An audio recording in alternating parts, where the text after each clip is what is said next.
클릭해주셔서 고맙습니다. 지난번 1편에 이어 두 번째 함께 나눠보도록 하겠습니다. 주제는 궁극의 깨달음, 내려놓음 관련한 것입니다. 시작하겠습니다. 도대체 언제까지 해야 하나요? 제가 원하는 건 언제 끌어당겨지는 거죠? 많은 분들이 하는 질문이고 많은 분들이 접하는 질문입니다. 그 답은 내려놓음에 있습니다. 사실상 모든 끌어당김은 내가 그것을 포기하고 내려놓았을 때 이루어집니다. 그것을 간절히 원할수록 나의 내면 속에선 그것이 결핍되었다라는 강력한 진술을 하고 있기 때문입니다. 신은 원하는 것이 아무것도 없습니다. 생각해 보세요. 우리가 생각해낸 족족 그것을 얻어낼 수 있다면 우리에게 더 이상 원하는 게 있을까요? 그래서 시크릿을 단 한마디로 하라고 하면 상상하라, 느껴라, 그것을 이미 이룬 것처럼 이라는 말을 하는 것입니다. 그런데 도대체 그것을 이미 이룬 것처럼 느낀다는 것이 도대체 무엇일까요? 예를 들어 설명해 보겠습니다. 어떤 사람이 로또 1등에 당첨되는 심상화를 정말 열심히 했습니다. 은행에 가서 로또 1등 당첨금을 수령하는 장면을 끝없이 상상했습니다.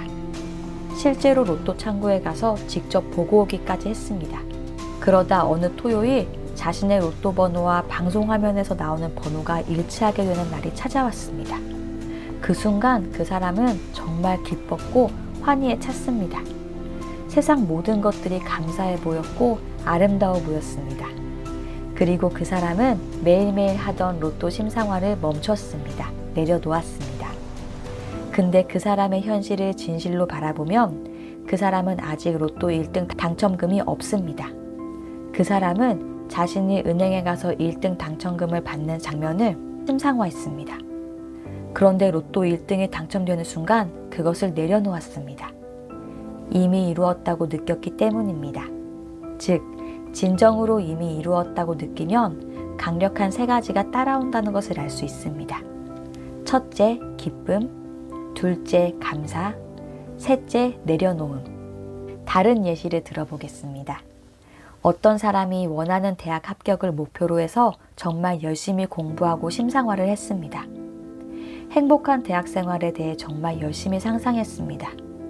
강의실에서 자신이 질문하는 장면, 캠퍼스를 걷는 상상, CC도 해보고 심지어 선배한테 혼나기까지 하는 실제로 그 대학에 찾아가서 걸어보고 그곳에서 공부도 하기도 했습니다. 그리고 수능에서 충분히 원하는 점수를 받고 너무 기뻤습니다. 너무 감사했고 더 이상 심상화를 하지 않게 되었습니다. 그 사람은 대학 생활에서 놀랍도록 기존 심상화와 비슷한 체험들을 하게 되었습니다. 이미 자신이 그런 심상화를 했다는 사실을 까맣게 잊어버릴 무렵이었는데 그런 경험을 할 때마다 문득문득 깨달았습니다. 내가 옛날에 상상했던 일인데? 라고 말이죠. 위 두 가지 예시에서 혹시 무엇을 발견하셨나요? 이미 이룬 것처럼 느낀다는 것은 기쁨과 감사, 내려놓음이 일어난다는 뜻입니다. 그러나 우리는 그렇게 하기 쉽지 않습니다. 그래서 몇 가지 팁이 있습니다. 바로 정말 강력히 원하는 것, 그 너머를 심상화하라는 것입니다.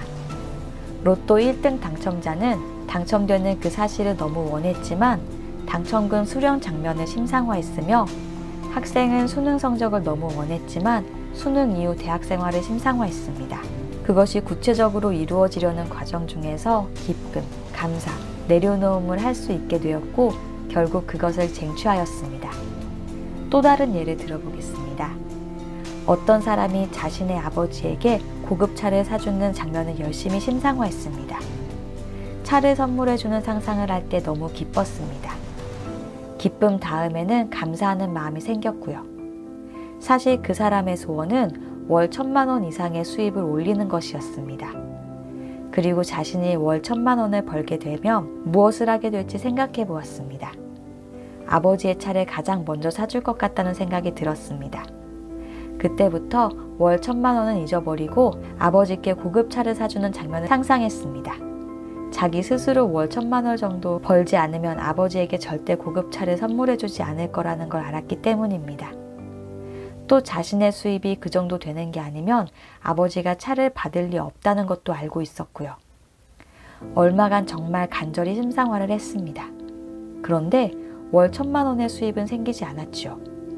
결국 어느 순간부터 심상화를 하지 않기 시작했습니다. 그 사람의 삶에서 그런 소망은 없었던 일처럼 싹 잊혀졌습니다. 그렇게 얼마나 지났을까요? 그 사람은 결국 월 1,000만 원의 꾸준한 수입을 달성했고 아버지께 고급차를 사드렸습니다. 여기서 우리는 무엇을 할 수 있을까요? 그 사람은 심상화 과정에서 기쁨을 느꼈고 감사를 느꼈습니다. 부모님께 좋은 선물을 드린다는 것은 정말 기쁜 일입니다. 그리고 그 소원이 자신의 간절한 소원이 아니었기 때문에 결국 남에게 무언가를 해주는 심상화였기 때문에 잘 되지 않자 싹 잊어버릴 수 있었습니다. 내려놓게 된 것입니다. 사실 우리가 정말 간절한 소망이 있는데 그것을 이미 이루어진 거야 하고 내려놓기는 불가능에 가깝습니다. 아주 높은 마음 공부가 되어 있거나 끌어당김에 대해 정말 강력한 믿음이 있지 않고선 힘든 일입니다. 그렇기에 우리는 소망 그 너머를 상상하거나 내가 간절하게 원하는 일이 아닌 간절히 원하는 일을 이루었을 때 남에게 하게 될 행동을 심상화함으로써 그것을 내려놓을 수 있습니다. 만약 돈을 벌고 싶다면 많은 돈을 기부하는 상상을 하시기 바랍니다. 그리고 실제로도 기부를 한다면 더욱 좋습니다. 행동보다 더 강력한 상상은 없기 때문입니다. 그리고 만약 지금까지 한치의 후회도 없는 정말 간절한 심상화를 했다고 스스로 확신이 든다면, 그것에 너무 집착하고 있는 자신을 발견했다면 그것을 잊을 때까지 멈춰보세요. 그것을 잊은 순간 그것은 당신 앞에 찾아오게 됩니다. 끌어당김의 마침표를 찍는 가장 강력한 힘, 궁극의 깨달음은 내려놓음에 있기 때문입니다. 네, 여기까지입니다. 출처는 네이버 카페 비욘드 더 시크릿, 작성자는 재환님이었습니다. 고맙습니다.